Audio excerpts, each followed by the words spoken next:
بۆی ئیمامی ئیبن الجەوزی ڕەحمەتی خوا لێ بێ دەفەرمێ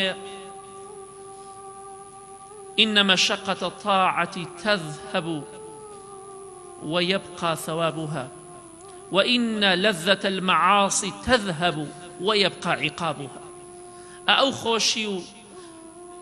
لذتيك لتاوان ولقناه ديكي گوێ لە گۆرانی دەگری زینا دەکەی پەنا بەخوا شتێتر خراپ دەکەی هەر حرامێکە ئەنجامی دەدەی شەیطان لە بەرچاوی تۆ شیرینی دەکا لە دڵی تۆ شیرینی دەکا کاتێکە تۆ ئەو گوناه و تاوانانە دەکەی بەخوا تامول لەزەتەکەی و خۆشیەکەی دەڕوا چ کاتیە بەڵام وەیەبقا عیقابها عیقابەکەی و تۆڵەکەی و سزاکەی دەمێنێتەوە بۆ قیامەت ئەگەر تۆبەی لێ نەکەی بەڵام ئەگەر تۆ تاعەتی خوا بکەی شەو نوێژ دەکەی ڕۆژوو دەگری زیکری خوا دەکەی خواپەرستی دەکەی ئەو ناخۆشی و ناڕەحەتیانەی کە تووشت ئەبێ